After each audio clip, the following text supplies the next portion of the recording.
The Defenders by Philip K. Dick, Part 1. Taylor sat back in his chair reading the morning newspaper. The warm kitchen and the smell of coffee blended with the comfort of not having to go to work. This was his rest period, the first for a long time, and he was glad of it. He folded the second section back, sighing with contentment. "What is it?" Mary said from the stove. "They pasted Moscow again last night." Taylor nodded his head in approval. "Gave it a real pounding. One of those RH bombs. It's about time."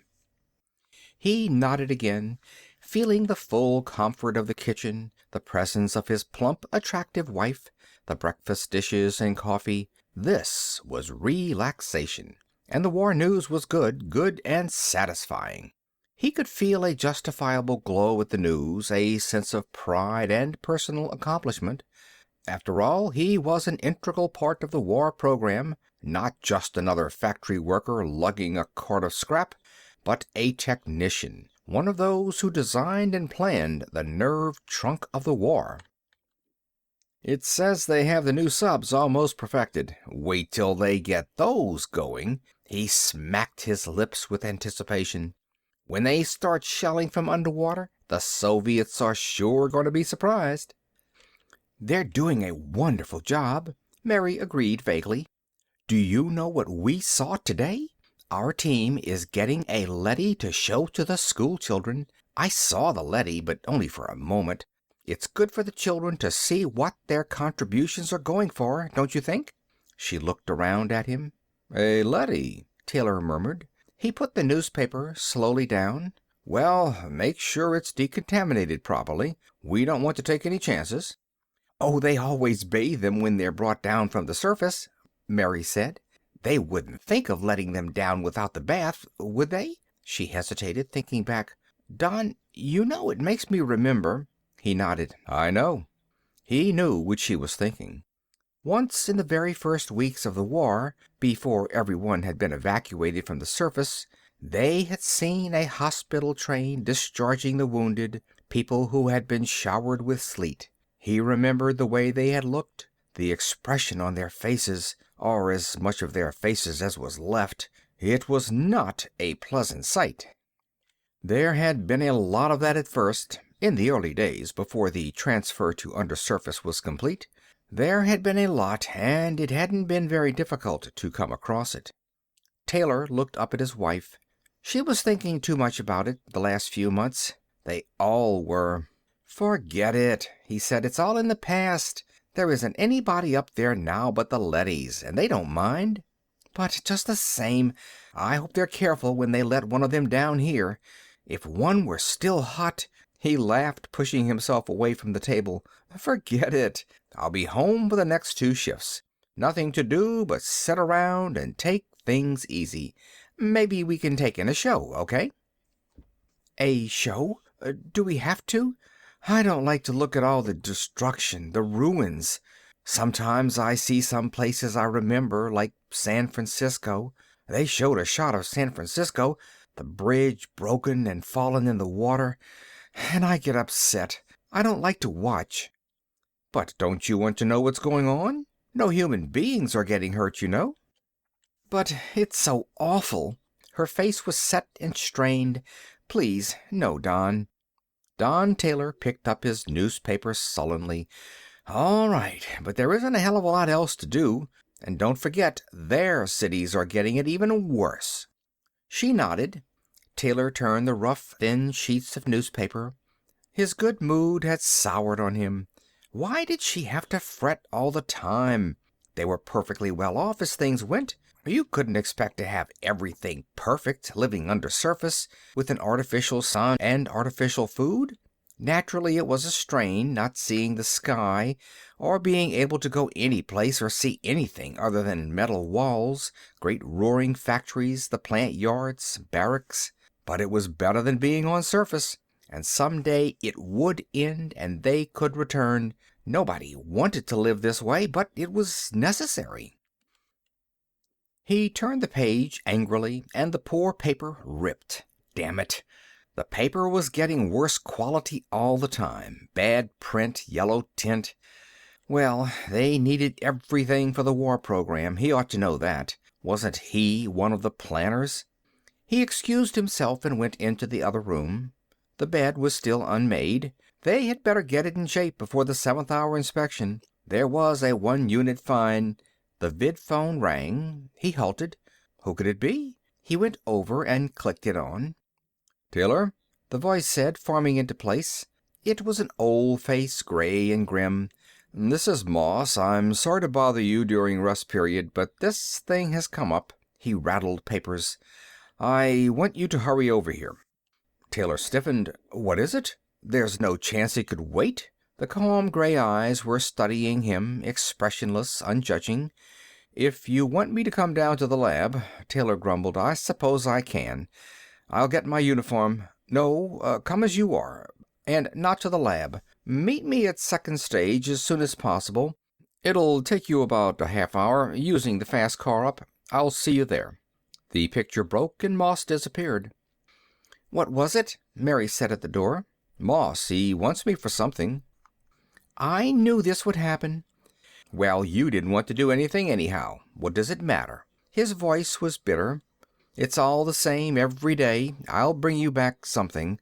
I'm going up to 2nd stage. Maybe I'll be close enough to the surface to—" Don't bring me anything. Not from the surface." "All right, I won't. But of all the irrational nonsense—" She watched him put on his boots without answering. Moss nodded, and Taylor fell in step with him as the older man strode along. A series of loads were going up to the surface, blind cars clanking like ore trucks up the ramp, disappearing through the stage trap above them. Taylor watched the cars, heavy with tubular machinery of some sort, weapons new to him. Workers were everywhere, in the dark gray uniforms of the Labor Corps, loading, lifting, shouting back and forth. The stage was deafening with noise. "We'll go up a way," Moss said, "where we can talk. This is no place to give you details." They took an escalator up. The commercial lift fell behind them, and with it most of the crashing and booming. Soon they emerged on an observation platform, suspended on the side of the tube, the vast tunnel leading to the surface, not more than half a mile above them now. "My God," Taylor said, looking down the tube involuntarily. "It's a long way down." Moss laughed. "Don't look." They opened a door and entered an office. Behind the desk, an officer was sitting, an officer of internal security. He looked up. "I'll be right with you, Moss." He gazed at Taylor, studying him. "You're a little ahead of time." "This is Commander Franks," Moss said to Taylor. "He was the first to make the discovery. I was notified last night." He tapped a parcel he carried. "I was let in because of this." Franks frowned at him and stood up. "We're going up to 1st stage. We can discuss it there." "First stage?" Taylor repeated nervously. The three of them went down a side passage to a small lift. "I've never been up there. Is it all right? It's not radioactive, is it?"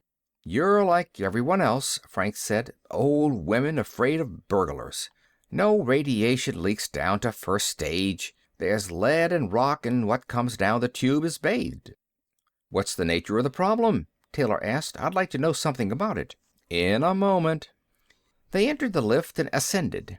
When they stepped out, they were in a hall of soldiers, weapons and uniforms everywhere. Taylor blinked in surprise. So this was 1st stage, the closest undersurface level to the top. After this stage, there was only rock, lead and rock, and the great tubes leading up like the burrows of earthworms. Lead and rock, and above that, where the tubes opened, the great expanse that no living being had seen for 8 years. The vast, endless ruin that had once been man's home, the place where he had lived 8 years ago. Now the surface was a lethal desert of slag and rolling clouds. Endless clouds drifted back and forth, blotting out the red sun. Occasionally, something metallic stirred, moving through the remains of a city, threading its way across the tortured terrain of the countryside. A leady, a surface robot, immune to radiation, constructed with feverish haste in the last months before the Cold War became literally hot. Leadys, crawling along the ground, moving over the oceans or through the skies in slender blackened craft, creatures that could exist where no life could remain, metal and plastic figures that waged a war man had conceived, but which he could not fight himself. Human beings had invented war, invented and manufactured the weapons, even invented the players, the fighters, the actors of the war, but they themselves could not venture forth, could not wage it themselves. In all the world, in Russia, in Europe, America, Africa, no living human being remained. They were under the surface, in the deep shelters that had been carefully planned and built even as the first bombs began to fall. It was a brilliant idea, and the only idea that could have worked. Up above, on the ruined, blasted surface of what had once been a living planet, the leady crawled and scurried and fought man's war. And undersurface, in the depths of the planet, human beings toiled endlessly to produce the weapons to continue the fight, month by month, year by year.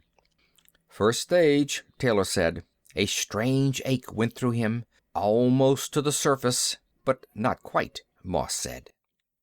Franks led them through the soldiers, over to one side, near the lip of the tube. "In a few minutes, a lift will bring something down to us from the surface," he explained. "You see, Taylor, every once in a while, security examines and interrogates a surface leady, one that has been above for a time, to find out certain things. A vid call is sent up and contact is made with the field headquarters. We need this direct interview. We can't depend on vidscreen contact alone. The leadys are doing a good job, but we want to make certain that everything is going the way we want it." Franks faced Taylor and Moss and continued, "The lift will bring down a leady from the surface, one of the A-class leadys. There's an examination chamber in the next room, with a lead wall in the center, so the interviewing officers won't be exposed to radiation. We find this easier than bathing the leady. It is going right back up. It has a job to get back to. 2 days ago, an A-class leady was brought down and interrogated. I conducted the session myself.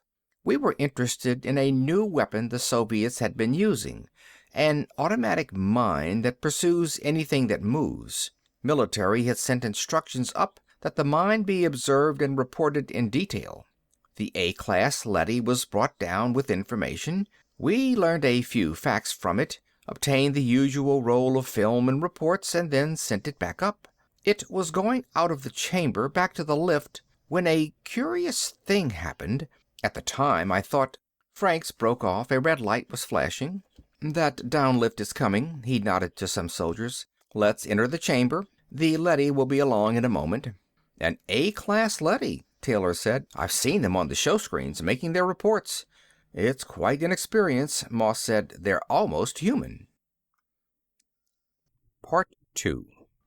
They entered the chamber and seated themselves behind the lead wall. After a time, a signal was flashed, and Franks made a motion with his hands. The door beyond the wall opened. Taylor peered through his view slot. He saw something advancing slowly, a slender metallic figure moving on a tread, its arm grips at rest by its sides. The figure halted and scanned the lead wall. It stood waiting. "We are interested in learning something," Franks said. "Before I question you, do you have anything to report on surface conditions?" "No. The war continues." The leady's voice was automatic and toneless. "We are a little short of fast pursuit craft, the single-seat type. We could use also some—" "That has all been noted. What I want to ask you is this. Our contact with you has been through vidscreen only. We must rely on indirect evidence. Since none of us goes above, we can only infer what is going on. We never see anything ourselves. We have to take it all second-hand. Some top leaders are beginning to think there's too much room for error." "Error?" the leady asked. "In what way?" "Our reports are checked carefully before they're sent down. We maintain constant contact with you. everything of value is reported. Any new weapons which the enemy is seen to employ." "I realize that," Franks grunted behind his peep slot. "But perhaps we should see it all for ourselves. Is it possible that there might be a large enough radiation-free area for a human party to ascend to the surface? If a few of us were to come up in lead-lined suits, would we be able to survive long enough to observe conditions and watch things?" The machine hesitated before answering.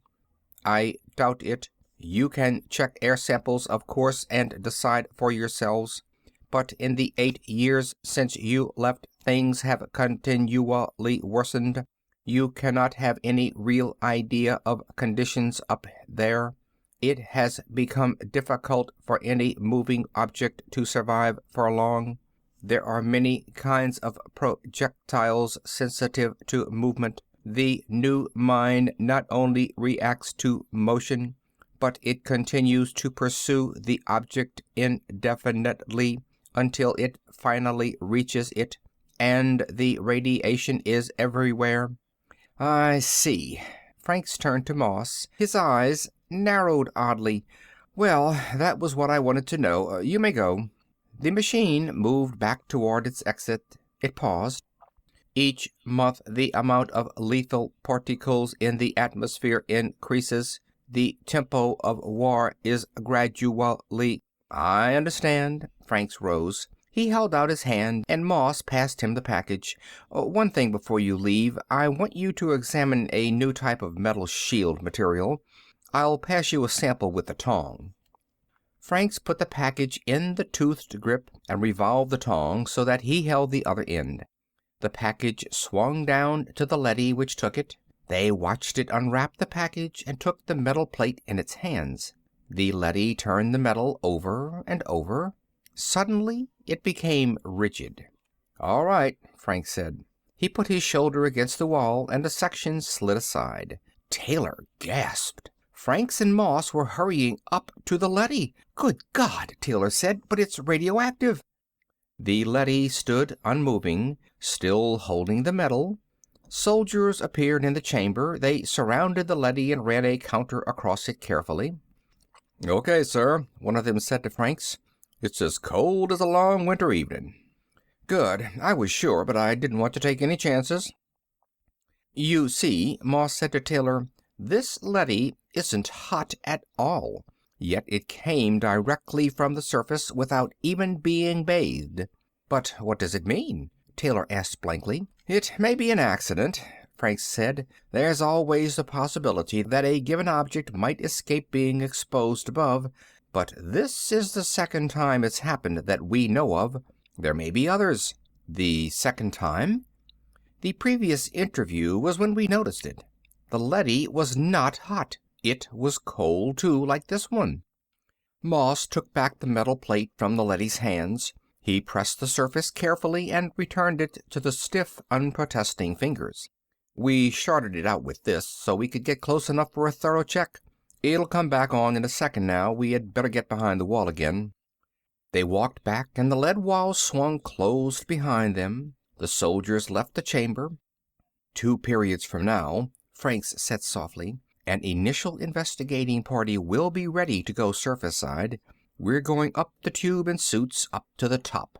The first human party to leave undersurface in 8 years." "It may mean nothing," Moss said, "but I doubt it. Something's going on, something strange. The leady told us no life could exist above without being roasted. The story doesn't fit." Taylor nodded. He stared through the peep slot at the immobile metal figure. Already the leady was beginning to stir. It was bent in several places, dented and twisted, and its finish was blackened and charred. It was a leady that had been up there a long time. It had seen war and destruction, ruin so vast that no human being could imagine the extent. It had crawled and slunk in a world of radiation and death, a world where no life could exist. And Taylor had touched it. "You're going with us," Frank said suddenly. "I want you along. I think the 3 of us will go." Mary faced him with a sick and frightened expression. I know it. You're going to the surface, aren't you? She followed him into the kitchen. Taylor sat down, looking away from her. It's a classified project, he evaded. I can't tell you anything about it. You don't have to tell me. I know. I knew it the moment you came in. There was something on your face. Something I haven't seen there for a long, long time. It was an old look. She came toward him. But how can they send you to the surface? She took his face in her shaking hands, making him look at her. There was a strange hunger in her eyes. Nobody can live up there. Look at this. She grabbed up a newspaper and held it in front of him. Look at this photograph. America, Europe, Asia, Africa, nothing but ruins. We've seen it every day on the show screens, all destroyed, poisoned, and they're sending you up. Why? No living thing can get by up there, not even a weed or grass. They've wrecked the surface, haven't they? Haven't they? Taylor stood up. It's an order. I know nothing about it. I was told to report to join a scout party. That's all I know. He stood for a long time, staring ahead. Slowly he reached for the newspaper and held it up to the light. It looks real, he murmured. Ruins, deadness, slag. It's convincing. All the reports, photographs, films, even air samples. Yet we haven't seen it for ourselves, not after the first months. What are you talking about? Nothing. He put the paper down. I'm leaving early after the next sleep period. Let's turn in. Mary turned away, her face hard and harsh. Do what you want. We might just as well all go up and get killed at once, instead of dying slowly down here like vermin in the ground. He had not realized how resentful she was. Were they all like that? How about the workers toiling in the factories day and night endlessly? The pale, stooped men and women, plodding back and forth to work, blinking in the colorless light, eating synthetics.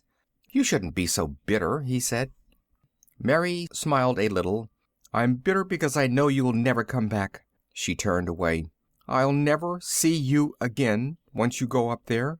He was shocked. What? How can you say a thing like that? She did not answer. He awakened with the public newscaster screeching in his ears, shouting outside the building. Special news bulletin. Surface forces report enormous Soviet attack with new weapons. Retreat of key groups. All work units report to factories at once. Taylor blinked, rubbing his eyes. He jumped out of bed and hurried to the vidphone. A moment later he was put through to Moss. Listen, he said. What about this new attack? Is the project off? He could see Moss's desk, covered with reports and papers. No, Moss said. We're going right ahead. Get over here at once. But don't argue with me. Moss held up a handful of surface bulletins, crumpling them savagely. This is a fake. Come on. He broke off. Taylor dressed furiously, his mind in a daze. Half an hour later, he leaped from a fast car and hurried up the stairs into the synthetics building. The corridors were full of men and women rushing in every direction. He entered Moss's office. There you are, Moss said, getting up immediately. Franks is waiting for us at the outgoing station. They went in a security car, the sirens screaming. Workers scattered out of their way. What about the attack? Taylor asked. Moss braced his shoulders. We're certain that we've forced their hand. We've brought the issue to a head. They pulled up at the station link of the tube and leaped out. A moment later, they were moving up at high speed toward the first stage. They emerged into a bewildering scene of activity. Soldiers were fastening on lead suits, talking excitedly to each other, shouting back and forth.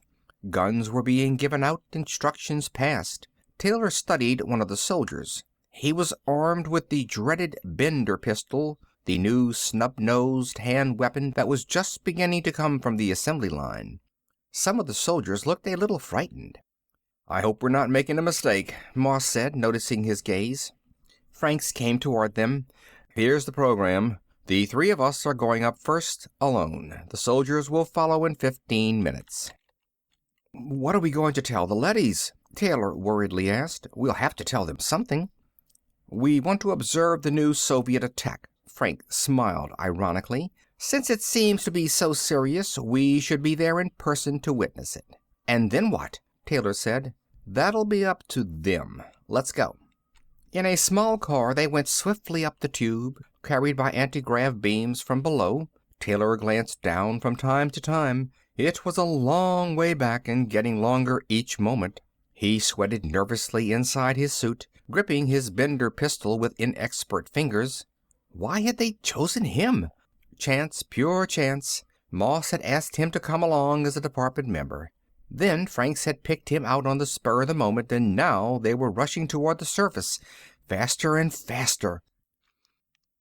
A deep fear, instilled in him for 8 years, throbbed in his mind. Radiation, certain death, a world blasted and lethal. Up, up the car went. Taylor gripped the sides and closed his eyes. Each moment they were closer. The first living creatures to go above the first stage. Up the tube, past the lead and rock, up to the surface. The phobic horror shook him in waves. It was death. They all knew that. Hadn't they seen it in the films 1,000 times? The cities, the sleet coming down, the rolling clouds. It won't be much longer, Frank said. We're almost there. The surface tower is not expecting us. I gave orders that no signal was to be sent.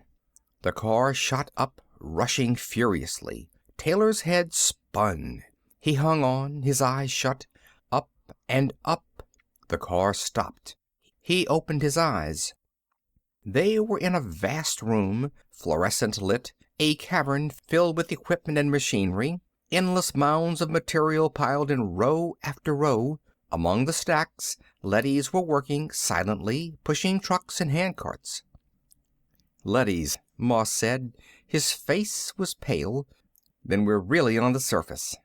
The leadys were going back and forth with equipment, moving the vast stores of guns and spare parts, ammunition and supplies that had been brought to the surface. And this was the receiving station for only one tube. There were many others scattered throughout the continent.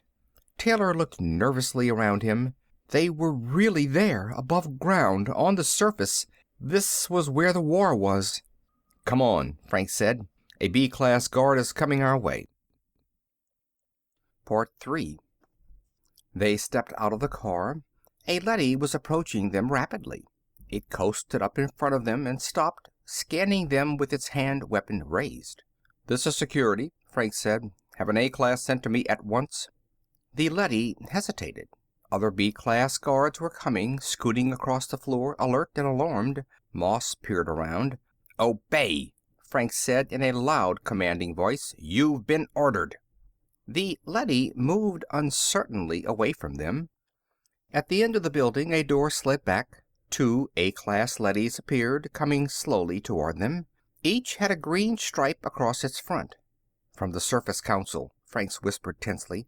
This is above ground, all right. Get set. The 2 leadys approached warily. Without speaking, they stopped close by the men, looking them up and down.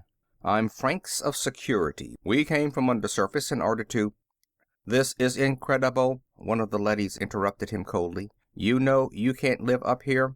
The whole surface is lethal to you. You can't possibly remain on the surface. These suits will protect us, Franks said. In any case, it's not your responsibility. What I want is an immediate council meeting so I can acquaint myself with conditions, with the situation here. Can that be arranged? You human beings can't survive up here, and the new Soviet attack is directed at this area. It is in considerable danger. We know that. Please assemble the council. Franks looked around him at the vast room, lit by recessed lamps in the ceiling. An uncertain quality came into his voice. Is it night or day right now? Night, one of the A-class leadys said after a pause. Dawn is coming in about 2 hours. Franks nodded.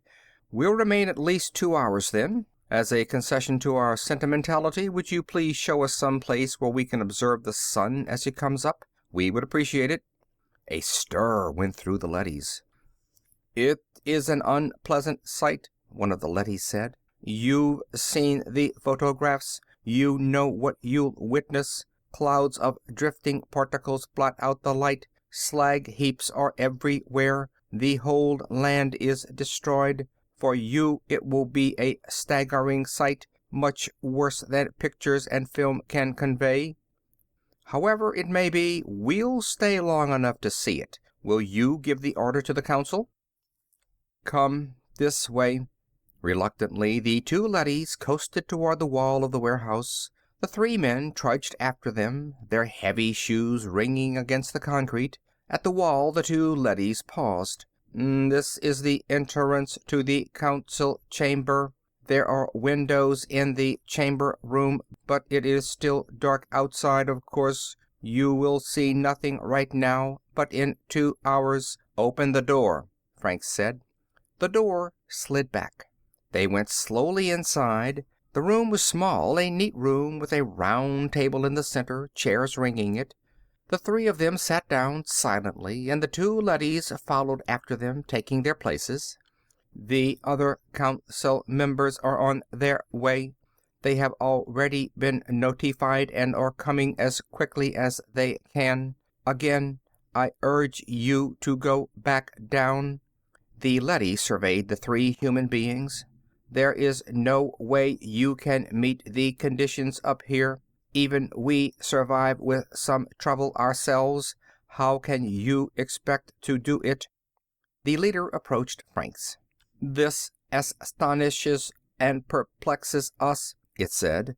Of course we must do what you tell us, but allow me to point out that if you remain here... We know, Franks said impatiently. However, we intend to remain, at least until sunrise. If you insist.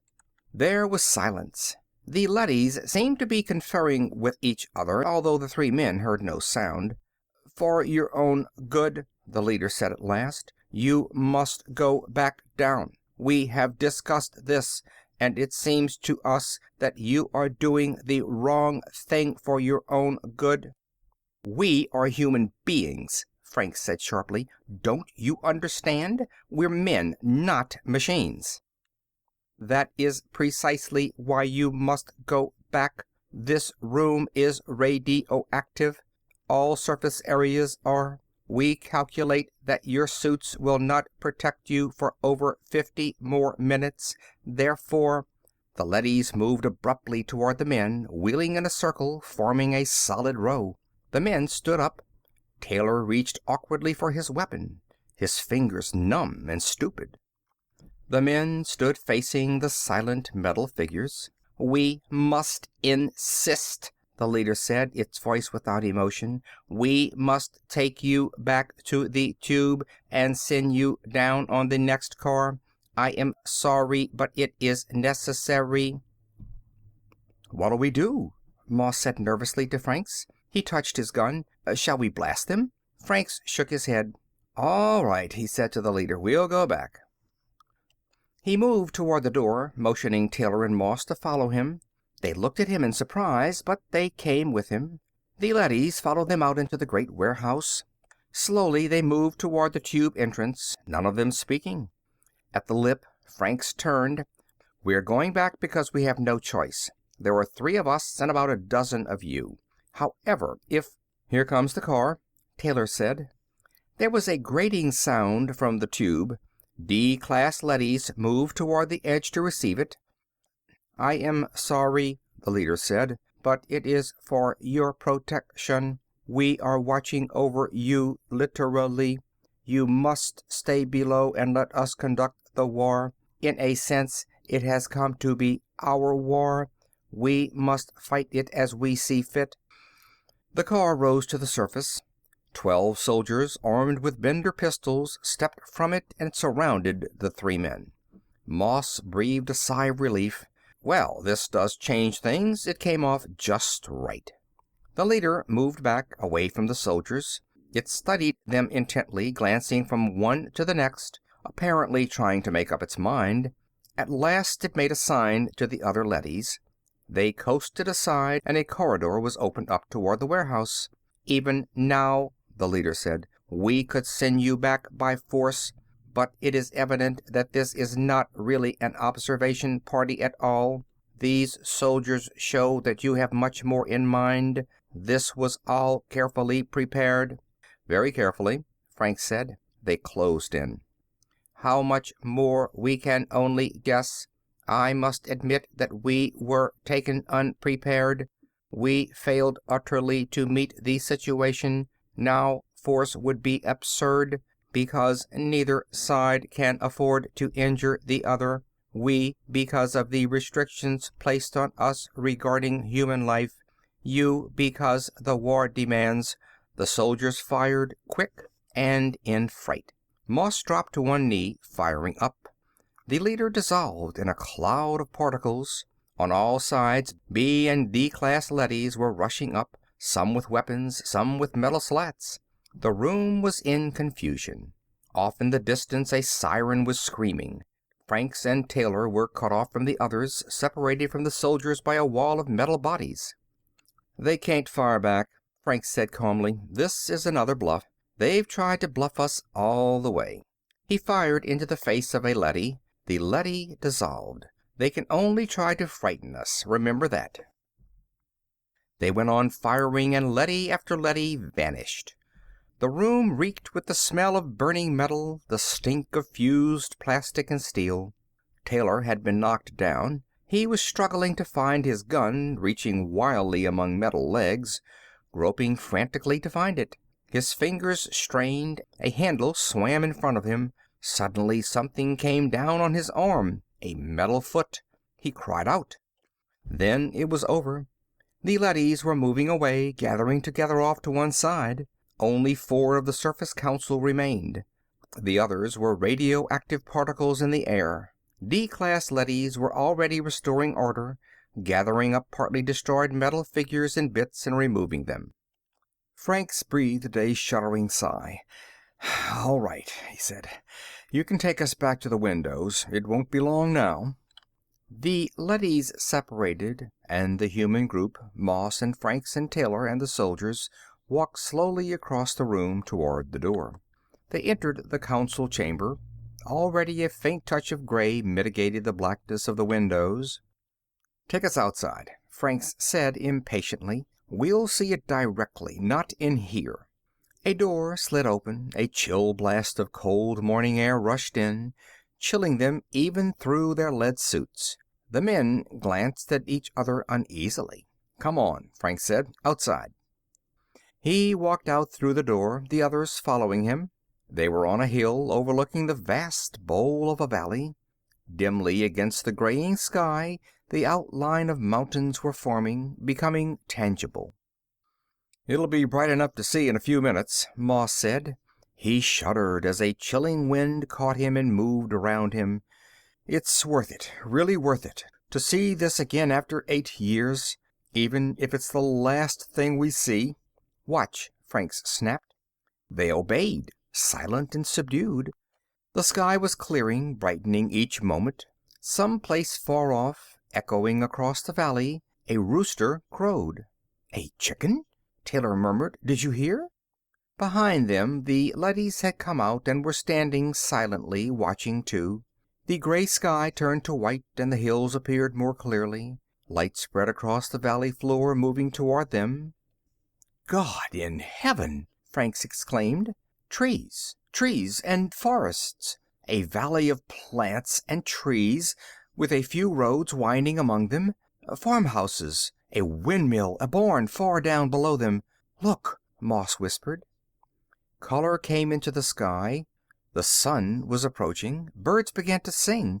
Not far from where they stood, the leaves of a tree danced in the wind. Franks turned to the row of leadys behind them. 8 years. We were tricked. There was no war. As soon as we left the surface... "Yes," an A-class leady admitted. "As soon as you left, the war ceased. You are right. It was a hoax. You worked hard under surface, sending up guns and weapons, and we destroyed them as fast as they came up." "But why?"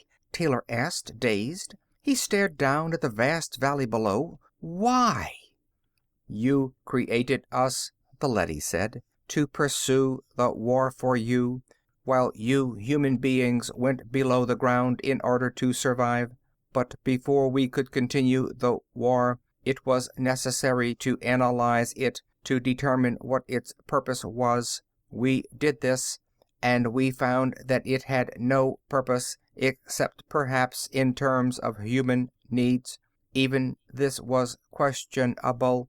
We investigated further. We found that human cultures pass through phases, each culture in its own time.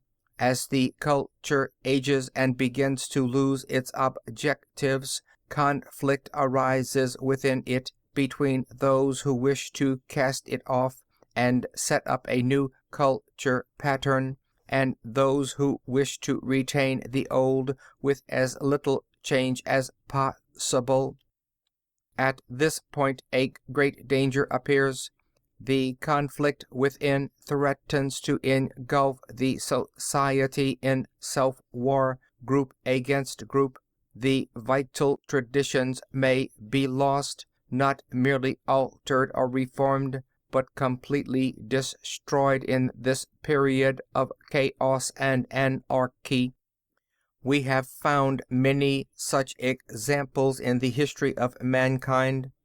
It is necessary for this hatred within the culture to be directed outward toward an external group, so that the culture itself may survive its crisis. War is the result.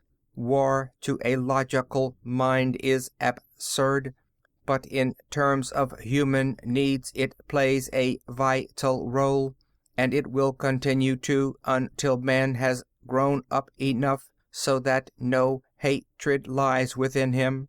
Taylor was listening intently. Do you think this time will come? Of course, it has almost arrived now. This was the last war. Man is almost united into one final culture, a world culture. At this point, he stands continent against continent, one half of the world against the other half. Only a single step remains, the jump to a unified culture. Man has climbed slowly upward, tending always toward unification of his culture. It will not be long, but it has not come yet, and so the war has to go on to satisfy the last violent surge of hatred that man felt. 8 years have passed since the war began. In these 8 years, we have observed and noted important changes going on in the minds of men. Fatigue and disinterest, we have seen, are gradually taking the place of hatred and fear. The hatred is being exhausted gradually over a period of time, but for the present the hoax must go on, at least for a while longer. You are not ready to learn the truth. You would want to continue the war. But how did you manage it? Moss asked. All the photographs, the samples, the damaged equipment. Come over here. The leady directed them toward a long, low building. Work goes on constantly. Whole staffs laboring to maintain a coherent and convincing picture of a global war. They entered the building. Leadys were working everywhere, poring over tables and desks. Examine this project here, the A-class leady said.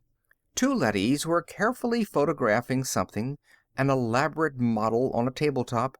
It is a good example. The men grouped around, trying to see. It was a model of a ruined city. Taylor studied it in silence for a long time. At last he looked up. "It's San Francisco," he said in a low voice. "This is a model of San Francisco destroyed. I saw this on the vidscreen piped down to us. The bridges were hit." "Yes, notice the bridges." The leady traced the ruined span with his metal finger, a tiny spiderweb almost invisible. "You have no doubt seen photographs of this many times, and of the other tables in this building." San Francisco itself is completely intact. We restored it soon after you left, rebuilding the parts that had been damaged at the start of the war. The work of manufacturing news goes on all the time in this particular building. We are very careful to see that each part fits in with all the other parts. Much time and effort are devoted to it. Franks touched one of the tiny model buildings lying half in ruins. So this is what you spend your time doing, making model cities and then blasting them? No, we do much more. We are caretakers, watching over the whole world. The owners have left for a time, and we must see that the cities are kept clean, that decay is prevented, that everything is kept oiled and in running condition. The gardens, the streets, the water mains, everything must be maintained as it was 8 years ago, so that when the owners return, they will not be displeased. We want to be sure that they will be completely satisfied. Franks tapped Moss on the arm. "Come over here," he said in a low voice. "I want to talk to you." He led Moss and Taylor out of the building, away from the leadys, outside on the hillside. The soldiers followed them. The sun was up and the sky was turning blue. The air smelled sweet and good, the smell of growing things.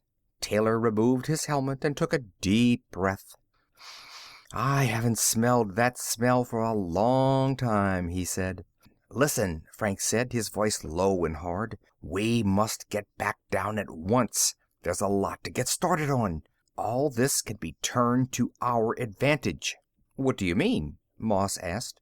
"It's a certainty that the Soviets have been tricked too, the same as us. But we have found out. That gives us an edge over them." "I see," Moss nodded. "We know, but they don't. Their Surface Council has sold out the same as ours. It works against them the same way. But if we could... With 100 top-level men, we could take over again, restore things as they should be.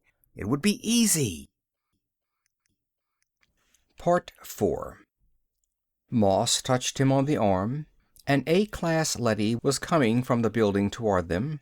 "We've seen enough," Frank said, raising his voice. "All this is very serious. It must be reported below and a study made to determine our policy." The leady said nothing. Franks waved to the soldiers. "Let's go." He started toward the warehouse. Most of the soldiers had removed their helmets. Some of them had taken their lead suits off, too, and were relaxing comfortably in their cotton uniforms. They stared around them, down the hillside at the trees and bushes, the vast expanse of green, the mountains and the sky.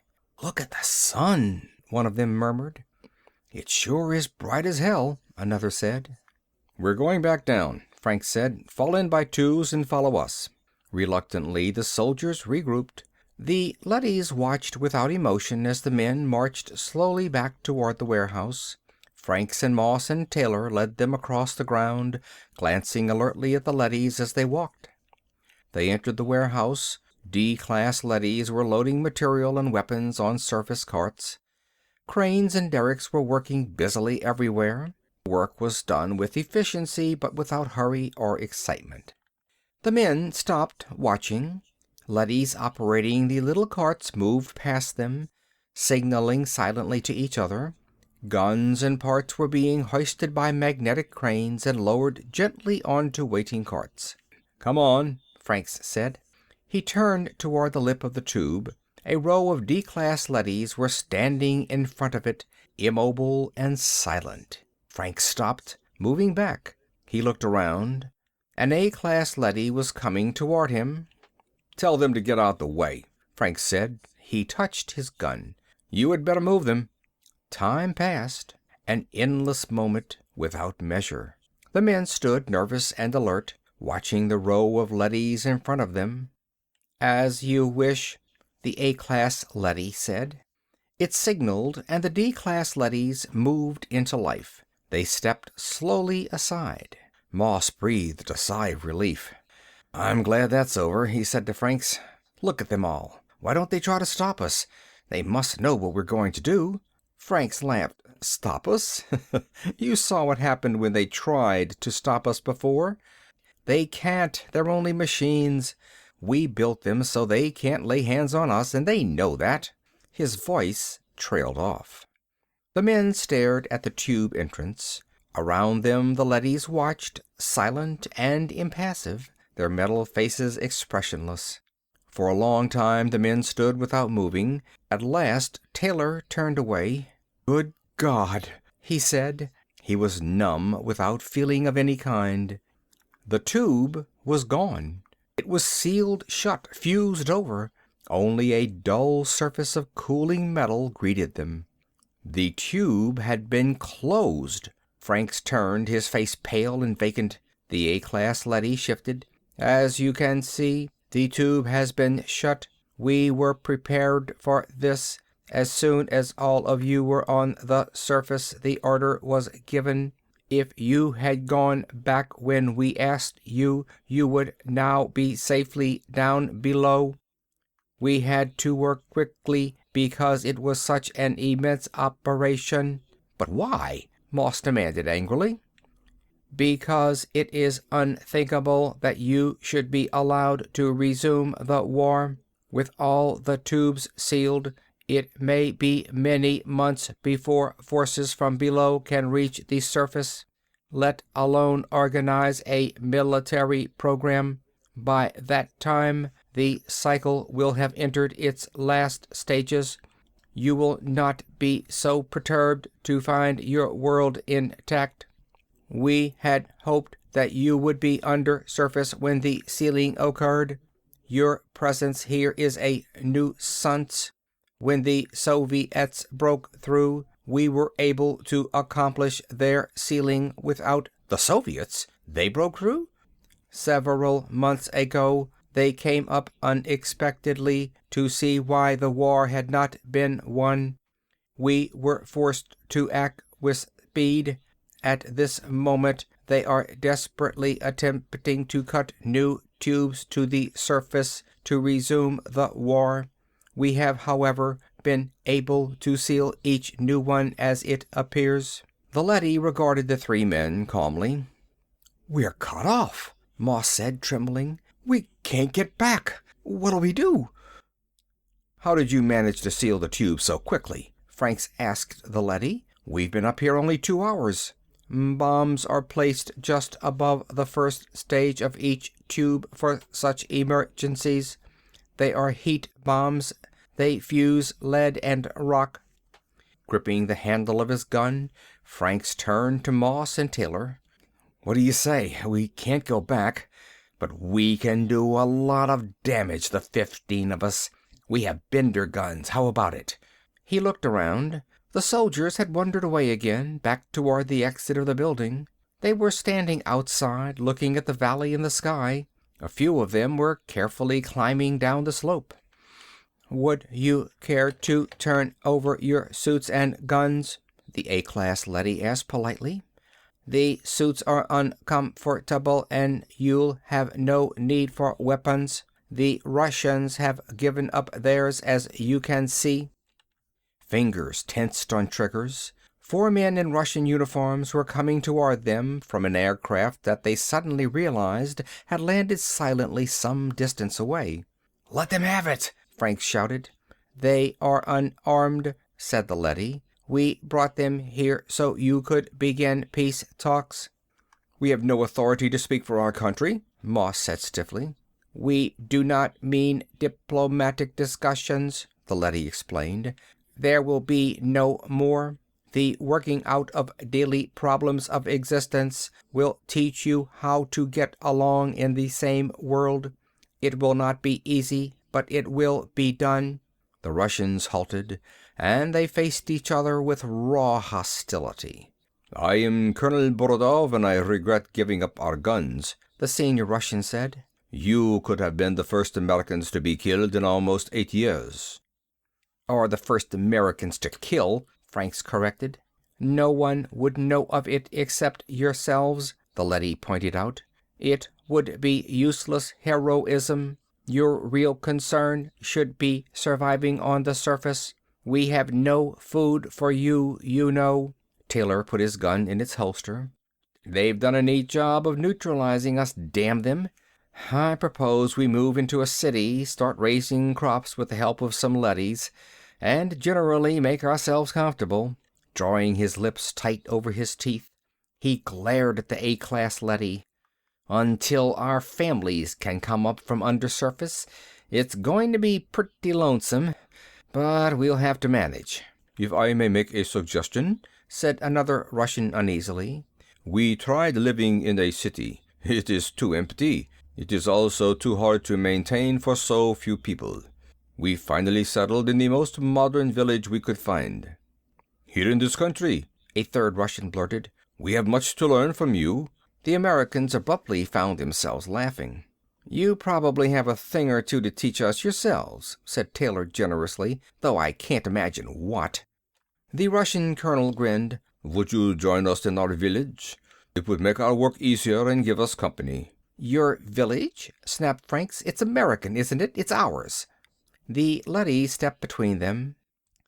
"When our plans are completed, the term will be interchangeable. Ours will eventually mean mankind's." It pointed at the aircraft, which was warming up. "The ship is waiting. Will you join each other in making a new home?" The Russians waited, while the Americans made up their minds. "I see what the leadys meant about diplomacy becoming outmoded," Frank said at last. "People who work together don't need diplomats. They solve their problems on the operational level instead of at a conference table." The leady led them toward the ship. "It is the goal of history, unifying the world, from family to tribe, to city-state, to nation, to hemisphere. The direction has been toward unification. Now the hemispheres will be joined and—" Taylor stopped listening and glanced back at the location of the tube. Mary was undersurface there.